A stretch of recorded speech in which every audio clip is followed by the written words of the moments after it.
A Grande Esperança, com Alejandro Bulhon. Olá, querido. O tema para hoje é o juízo. Juízo parece uma palavra drástica. Tem muita gente que acha que amor não combina com juízo. E que se Deus é um Deus de amor, por que tem que estar julgando o ser humano? Mas já dissemos que a palavra de Deus é a verdade. Portanto, quando a gente estuda a Bíblia, tem que estar disposta a deixar os preconceitos de lado e a ver o que a palavra de Deus diz com relação a um determinado assunto. Por exemplo, o que a palavra de Deus diz com relação ao juízo?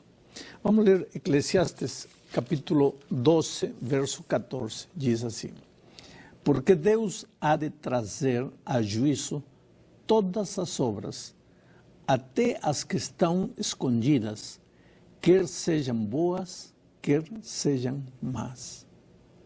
Deus vai trazer a juízo toda obra, inclusive os pensamentos, inclusive os sentimentos.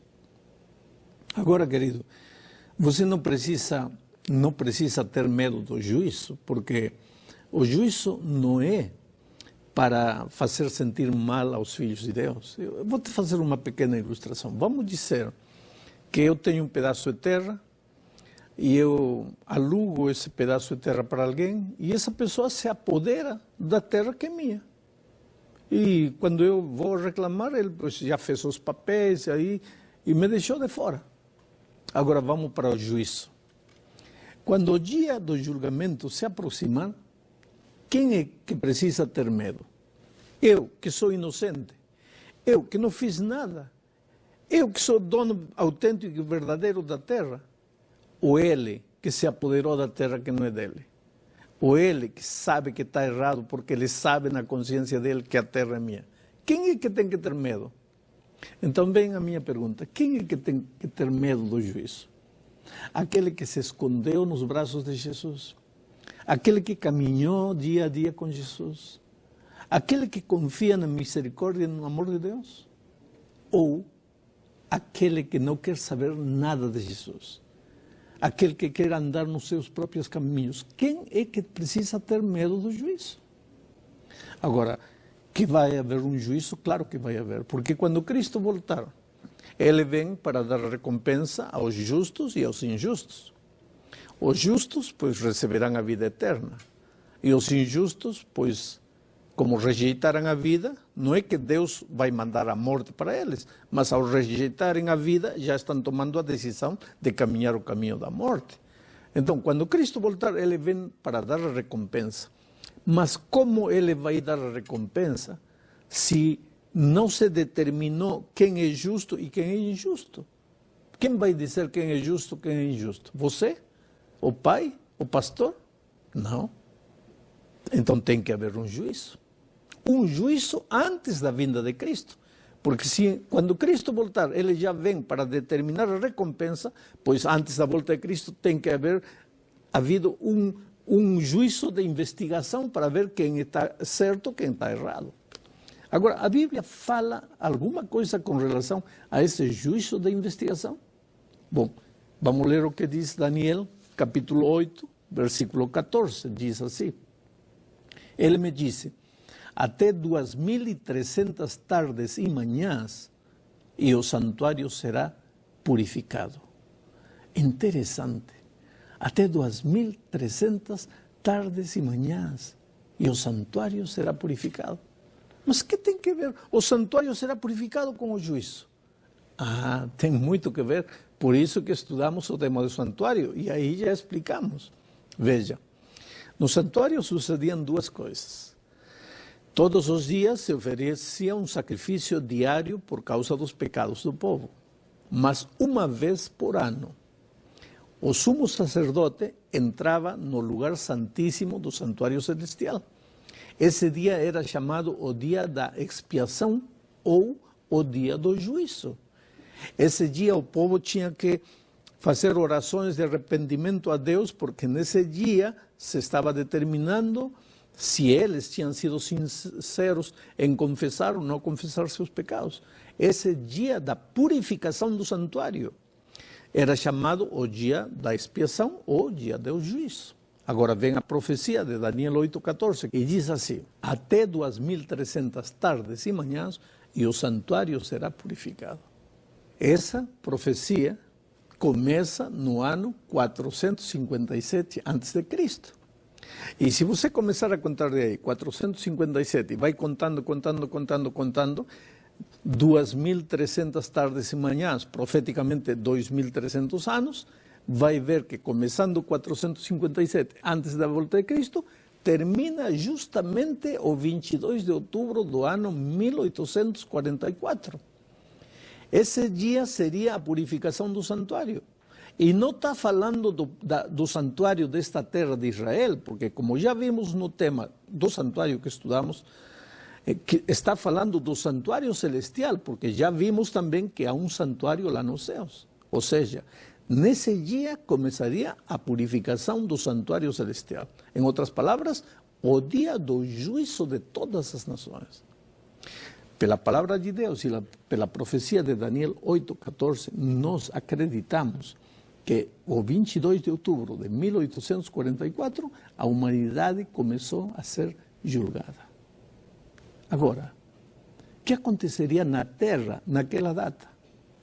Vamos a Apocalipse, capítulo 14, versículos 6 e 7, e diz assim: vi outro anjo voando pelo meio do céu, tendo um evangelho eterno para pregar aos que se assentam sobre a terra, a cada nação e tribo e língua e povo, dizendo em grande voz: temei a Deus e dai-lhe glória, pois é chegada a hora do seu juízo, e adorai aquele que fez o céu e a terra e o mar e as fontes das águas.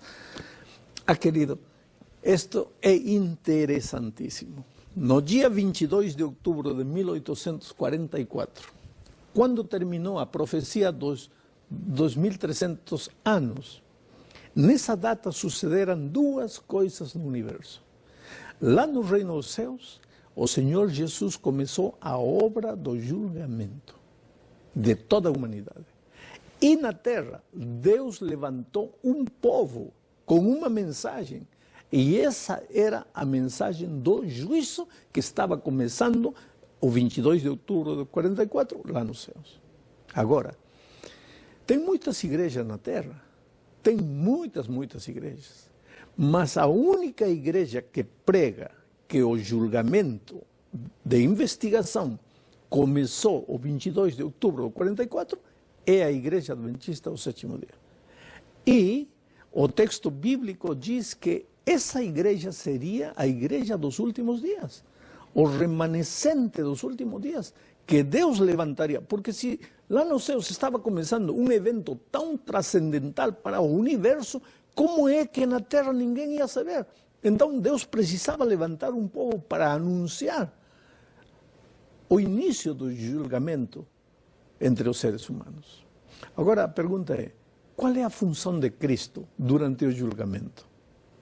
1 de João, capítulo 2, verso 1, diz assim: filhinhos meus, estas coisas vos escrevo para que não pequeis.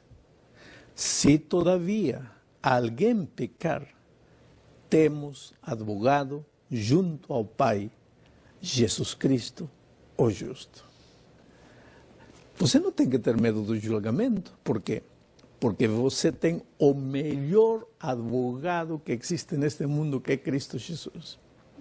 Tudo que você tem que fazer hoje é: se pecou, vai a Jesus, Ele é teu advogado. Agora, no julgamento, Ele defende teu caso e diz assim: é verdade que ele pecou? Pecou. Ele matou? Matou. Roubou? Roubou. Ele arruinou? Arruinou. Ele fez de tudo. Agora, Jesus diz assim: eu não nego o que ele fez. E, portanto, ele merece morrer. Mas eu morri na cruz do Calvário sem ter feito nada. E ele crê em mim. Portanto, a minha vida eu passo para ele. E a morte que ele merece eu recebi já. Então, querido, tudo o que você precisa fazer é crer no Senhor Jesus Cristo. Porque não interessa a vida que você viveu, Todos os teus pecados são carregados sobre Jesus na cruz do Calvário. Mas para isso você tem que crer. Agora, quantos tipos de juízo existem? 3. O juízo de investigação. Daniel 7, 9 e 10 diz assim: continuei olhando até que foram postos uns tronos, e o ancião de dias se assentou. Sua veste era branca como a neve, e os cabelos da cabeça como a lã pura. O seu trono eram chamas de fogo, e suas rodas eram fogo ardente. Um rio de fogo manava e saía diante dela. Milhares de milhares o serviam, e miríades de miríades estavam diante dele. Assentou o seu tribunal, e se abriram os livros. Aí está o livro, o juízo de investigação, que começou o 22 de outubro de 1844. Mas existe outro juízo, o juízo de comprovação. 1 aos Coríntios, capítulo 6, verso 2 diz: ou não sabeis que os santos hão de julgar o mundo? Ora, se o mundo deverá ser julgado por vós, sois acaso indignos de julgar as coisas mínimas? Esse é o julgamento de comprovação. E esse julgamento de comprovação vai acontecer durante o milênio. Isso vamos estudar no tema do milênio. Durante o milênio, que farão os remidos? Pois durante o milênio parte de seu trabalho será o julgamento, não para determinar quem merece e quem não merece, sino para investigar e comprovar que o que Deus determinou estava certo. Por que digo isso? Porque muitos dirão assim: mas meu pai era bom, e como se perdeu? Mas aí no julgamento de comprovação você vai ver que, embora teu pai parecia bom, não era tão bom assim. Quer dizer, esse julgamento é necessário para nós ficarmos tranquilos com relação à determinação divina. Mas finalmente vem o juízo de execução. Apocalipse 20, 7 ao 10 diz: quando, porém, se completarem os 1000 anos, Satanás será solto da sua prisão e sairá a seduzir as nações que há nos 4 cantos da terra, Gog e Magog, a fim de reuni-las para a peleja. O número dessas é como a areia do mar. Marcharam então pela superfície da terra e sitiaram o acampamento dos santos e a cidade querida. Então desceu, porém, fogo do céu e os consumiu. O diabo, o sedutor deles, foi lançado para dentro do lago de fogo e enxofre, onde já se encontram não só a besta, como também o falso profeta. Aí está o juízo de execução. Ou seja, o julgamento de investigação está sendo realizado a partir de 1844. O julgamento de comprovação será realizado durante o milênio, e o julgamento de execução será realizado quando, depois do milênio, pois aí a morte eterna será para os ímpios e a vida eterna definitivamente para os que acreditaram em Jesus. Querido, Deus te ama. Não tenha medo do juízo. Deus te ama e neste momento as portas da graça estão abertas, e você, apesar de qualquer coisa que haja na sua vida, pode dizer: Senhor, eu te aceito como meu advogado, eu creio em Ti, eu confio em Ti, e durma feliz, em paz com sua consciência, esperando o dia da volta de Cristo. Que Deus te abençoe. Deus plantou em nosso ser o sonho de ser livres, e a semente germinou no coração.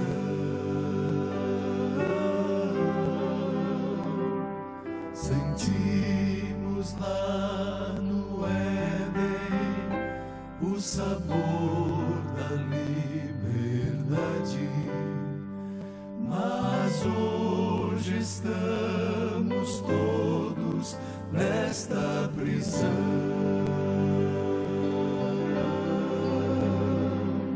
E todos nós cantamos as canções de liberdade. Cantamos para a dor aliviar.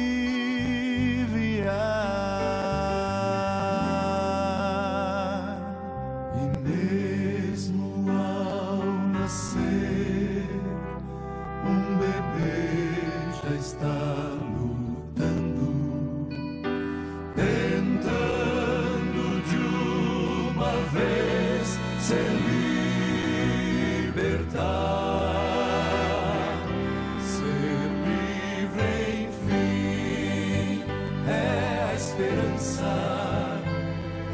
nos move o coração, ser livre enfim, é a força pra viver.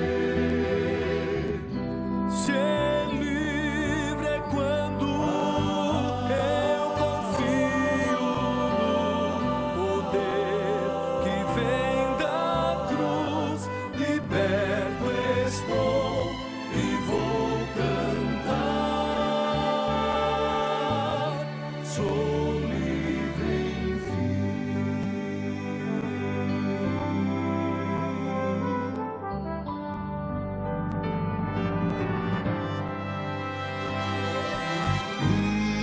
Liberdade é o clamor de cada criatura, e seu grito foi ouvido lá do céu.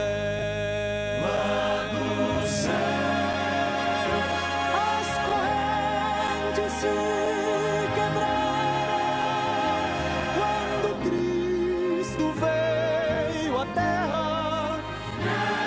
Entregou seu próprio corpo pra nos salvar. Eu vou cantar em alto som pra todos me ouvirem, um canto de aleluia ao Senhor. O mal que me oprimia para sempre foi vencido. Liberto agora estou, sou livre enfim. Ser livre enfim é a esperança que nos move o coração. Ser livre enfim é a força pra viver. Ser livre é quando eu confio no poder que vem da cruz. Liberto estou e vou cantar. Sou livre enfim. Liberto estou e vou cantar. Sou livre enfim. Sou livre enfim.